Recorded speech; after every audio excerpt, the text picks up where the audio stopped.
উম্মে সালামা রাদিয়াল্লাহু তাআলা আনহা ওনার প্রাণ প্রিয় স্বামী আবু সালামার ইন্তেকালের পরে চোখের পানি ছাড়ে আর পড়ে ইন্না লিল্লাহি ওয়া ইন্না ইলাইহি রাজিউন আল্লাহুম্মা আজুরনি ফি মুসিবাতি ওয়াখলুফনি খায়রাম মিনহা।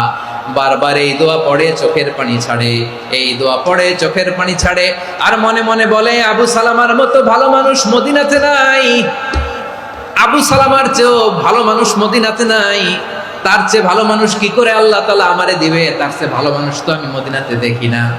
চোখের পানি দিয়ে বুক ভাসায় আর নবীর হাদিসের উপর আমল করে পড়ে ইন্না লিল্লাহি ওয়া ইন্না ইলাইহি রাজিউন, ইন্না লিল্লাহি ওয়া ইন্না ইলাইহি রাজিউন। পড়তে পড়তে চোখের পানি ছাড়ে আর চিন্তা করে বিশ্বনবী বললেন এই দোয়া পড়লে যেটা হারালাম তার চেয়ে ভালো কিছু দিয়ে আল্লাহ পুরস্কার দেয়।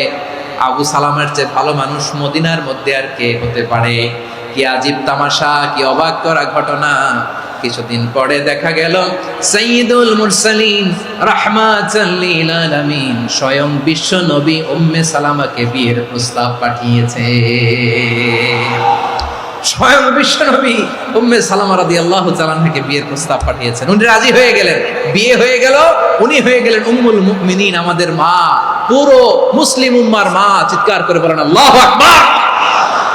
তাহলে আমার প্রাণপ্রিয় ভাইরা, বিপদে পড়লে আমরা পড়বো ইন্না লিল্লাহি ওয়া ইন্না ইলাইহি রাজিউন আল্লাহুম্মা আজুরনি ফি মুসিবাতি ওয়াখলুফনি খায়রাম মিনহা।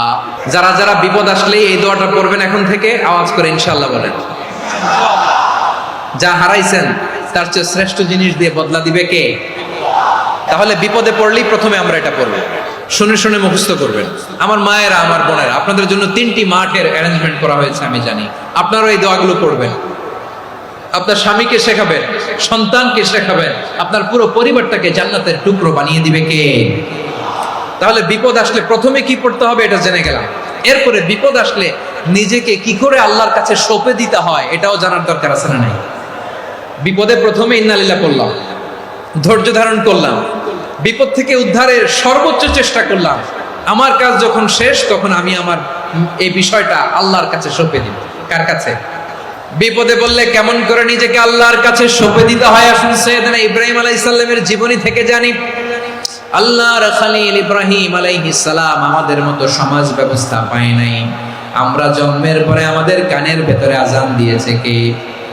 একামত দিয়েছে কে? আমাদের বাপ দাদারা আমাদের কানে আজান দিয়েছে কি? দেয় নাই। আমাদের জন্মের পরেই তো আজান, একামত, বাড়ির পাশে মসজিদ, প্রতিদিন আজান, জুমার খুতবা, প্রতি মাসে মাসে তাফসিরুল কোরআন মাহফিল, মসজিদ, মিনারা, অভাব নাই। ঠিক কিনা বলে? আপনি যেই সুন্দর ইসলামিক এনভায়রনমেন্ট পেয়েছেন, আমাদের ইব্রাহিম খলিল উনিও কি এরকম পেয়েছিলেন? হ্যাঁ, উনি জন্মের পর পরে ওনার কানে আজান দিয়েছে কেউ? আমার প্রিয় ভাইরা, আগা গোড়া একটা শিরকি পরিবেশ উনি জন্মগ্রহণ করেছেন। উনি ছাড়া ওই তল্লাটে একজনও আল্লাহর উপর বিশ্বাসী নাই। কল্পনা করতে পারেন?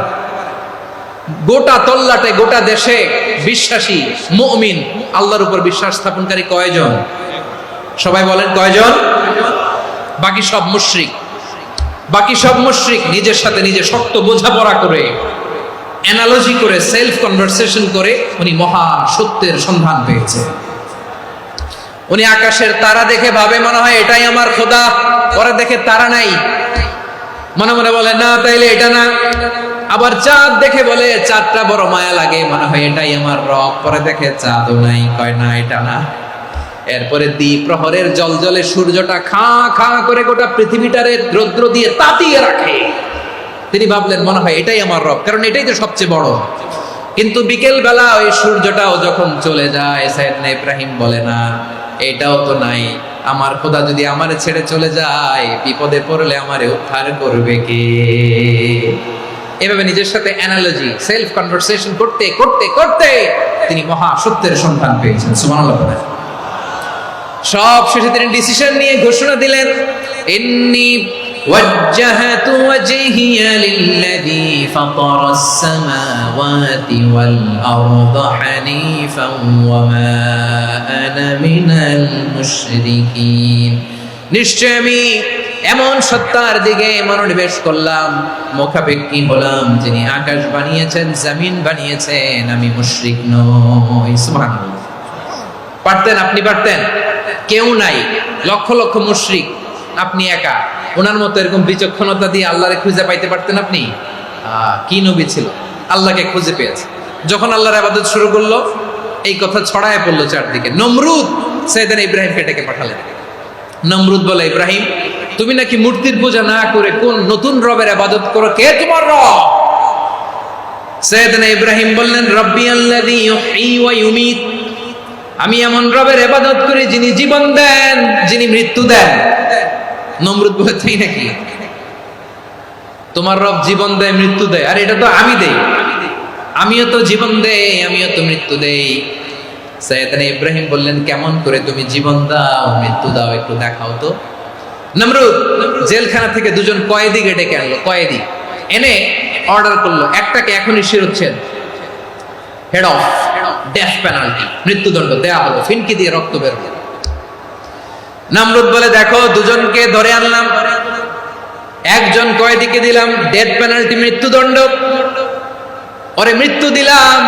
আরেকজন যে দাঁড়িয়ে আছে, চাইলে ওরেও আমি মৃত্যুদণ্ড দিতে পারি, কিন্তু না, ওরে আমি দিব না, ওরে আমি বাঁচাইয়া দিলাম, ছেড়ে দিলাম, মানে জীবন দিলাম।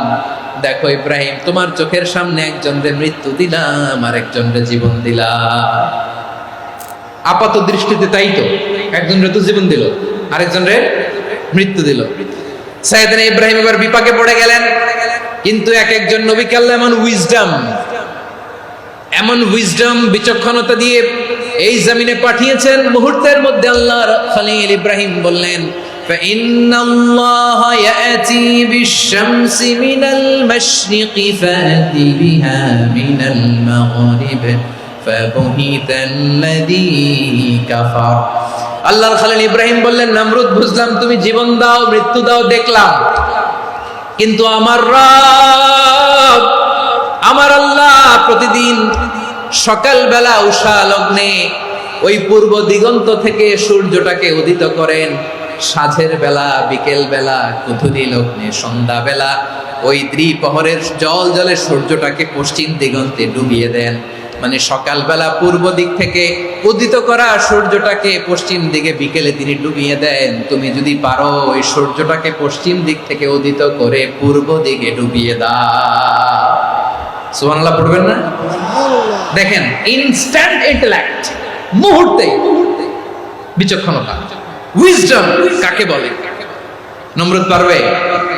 নমরুদের বাপ পারবে, ওর দাদা, ওর 14 গোষ্ঠী, গোটা বিশ্বের সব ক্ষমতাধর রাষ্ট্রনায়করা একসাথে হলে পারবে?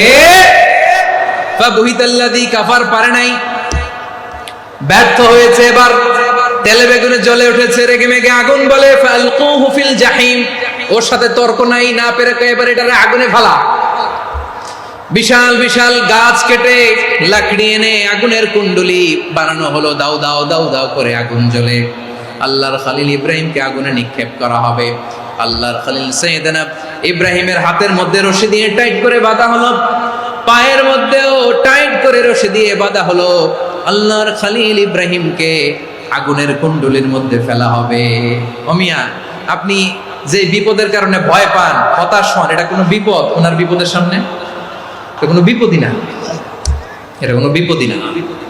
হাত পা বেঁধে টাইট করে নিক্ষেপ করা হবে, সিম্পলি ফেলা যাবে না, কারণ দাও দাও করে দ্য ব্লেজিং ফায়ার, এমন আগুনের কুণ্ডলি, কাছে যাওয়া যায় না, আগুনের উত্তাপে নিক্ষেপ করা হবে।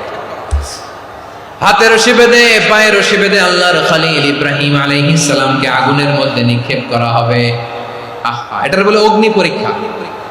উনি অগ্নি পরীক্ষার সম্মুখীন হয়েছিলেন, এজন্য কঠিন পরীক্ষাকে আমরা অগ্নি পরীক্ষার সাথে তুলনা করি, ঠিক কিনা? সাইয়েদনা জিবরাইল এসে বললেন, ও আল্লাহর খলিল, ওরা তো আপনার হাতও বেঁধে ফেললো, পাও বেঁধে ফেললো, নড়াচড়ার সুযোগ নাই, বলেন আমি জিবরিল ফেরেশতা আপনার জন্য কি করতে পারি? আল্লাহর খলিল ইব্রাহিম বলেন, ও জিবরাইল, তোমার কাছে আমার কোনো চাওয়া পাওয়া নাই। সুবহানাল্লাহ বলেন। তোমার কাছে বলার কিছু নাই, তোমার সাহায্যের আমার দরকার নাই। সাইয়েদনা ইব্রাহিম আলাইহিস সালামকে হাতে পায়ে রশি বেঁধে, হাত পা বাঁধা অবস্থায় জ্বলন্ত অগ্নিকুণ্ডে যখন নমরুদের দলবল নিক্ষেপ করবে, আল্লাহর খলিল কিভাবে নিজেকে আল্লাহর কাছে সঁপে দিয়েছেন, পটুয়াখালীর ভাইরা খেয়াল করে শুনুন। হাত পা বেঁধে আল্লাহর খলিলকে যখন নিক্ষেপ করা হবে, তিনি মুখ ফুটে বলে ফেললেন, হাসবুনাল্লাহু ওয়া নি'মাল ওয়াকিল। হাসবুনাল্লাহু ওয়া নি'মাল ওয়াকিল, আমার জন্য আল্লাহই যথেষ্ট, আমার জন্য আল্লাহই যথেষ্ট। তিনি আমার সবচেয়ে বড় গার্ডিয়ান, তিনি আমার সবচেয়ে বড় অভিভাবক। জিব্রাইলের সাহায্যে অফারকে ফিরিয়ে দিলেন। দুনিয়ার বুকে কারো কাছে কিছু বলেন নাই, মুখ ফুটে বলেছেন হাসবুনাল্লাহ। ও আমার পটুয়াখালীর প্রাণের ভাইয়েরা, খেয়াল রাখবেন, কোন বান্দা তার হাতে থাকে সব চেষ্টাটুকুন করার পরে মুখ ফসকে মুখ দিয়ে যখন বলে ফেলে হাসবুনাল্লাহ, বান্দা যখন হাসবুনাল্লাহ বলে ফেলে, ওই ব্যাপারটা ডিল করার দায়িত্ব স্বয়ং আল্লাহ আরশের উপর থেকে নিয়ে নেয়। আপনি যখন বলে ফেলবেন হাসবুনাল্লাহ, এটা ডিলিং করবে কে তখন? বান্দা তার সাধ্যের সবটুকু চেষ্টার পরে নতজানু হয়ে যখন বলবে হাসবুনাল্লাহ, আল্লাহ তুমি আমার জন্য যথেষ্ট, নি'মাল ওয়াকিল, তুমি আমার শ্রেষ্ঠ অভিভাবক, তখন তার কি দরকার না দরকার এটা ডিল করে স্বয়ং আল্লাহ। নিক্ষেপ করা হলো সাইয়েদনা ইব্রাহিমকে অগ্নিকুণ্ডলিতে। হাজার হাজার মানুষের দৃশ্য দেখার জন্য জড়ো হয়েছে এরকম বিশাল ময়দানে।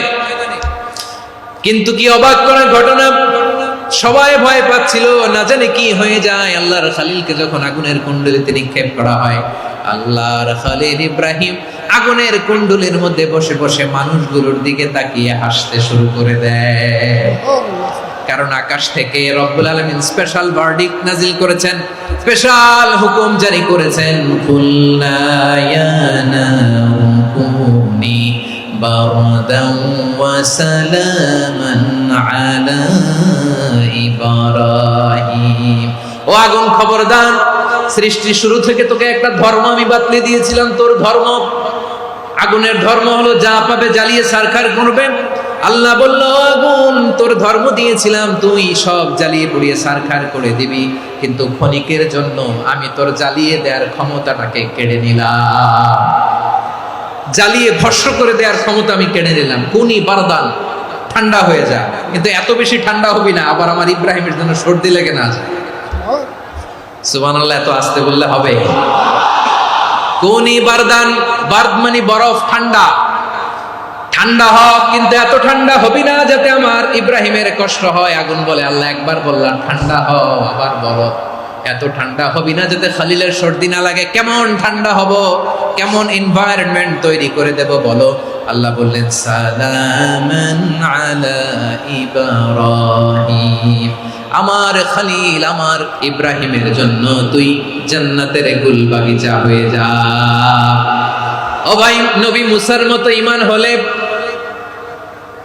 রাস্তা হবে সাগর জলে, নবী ইউসুফের মতন ঈমান হলে একে একে দরজা খোলে। নবী ইব্রাহিমের মতন ঈমান যদি আজও থাকে বিদ্যমান, অগ্নিকুণ্ডে দেখতে পাবে খুবসুরতে ফুল ভাগা। কুলনা ইয়া নারু কুনি বারদান ওয়া সালামান আলা ইব্রাহিম। বান্দা যখন মুখ দিয়ে বলে হাসবুনাল্লাহ, আমার আল্লাহ আমার জন্য যথেষ্ট, এই বলে যখন নিজেকে সঁপে দেয়, তার কি লাগবে ওই দায়িত্ব স্বয়ং নিয়ে নেয় কে?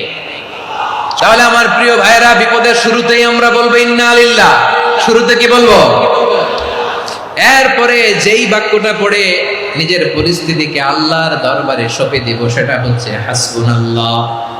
সেটা কি? বিষ্ণু বলেন, লা ইয়াজালু লিসানুকা রাতাবান মিন যিকরিল্লাহ, সব সময় আল্লাহর স্মরণ দিয়ে, জিকির দিয়ে জিহ্বাটারে সিক্ত রাখো। আর শয়তানু জাসিমুন আলা কলবি ইবনে আদম, শয়তান বনি আদমের কলবে খামচি মেরে বসে থাকে। ফাইদা যাকারাল্লাহ খালাসা, মানুষ যখন আল্লাহর স্মরণ করে জিকির করে, শয়তান দৌড়ে পালায়। ওয়া ইদা গাফালা ওয়াসওয়াসা, যখনই বনি আদম গাফেল হয় তখনই শয়তান তার হৃদয়ে ওয়াসওয়াসা দেয়। এজন্য বিপদে পড়লে ইন্না লিল্লাহ, নিজের সবটুকুন করার পরে, নিজের রোল প্লে করার পরে নিজেকে আমরা কি বলে সঁপে দিব? সবাই বলেন, মনে থাকবে? বিপদে পড়লে প্রথমে ইন্না লিল্লাহ, এরপরে নিজেকে যখন সঁপে দিব তখন হাসবুনাল্লাহ।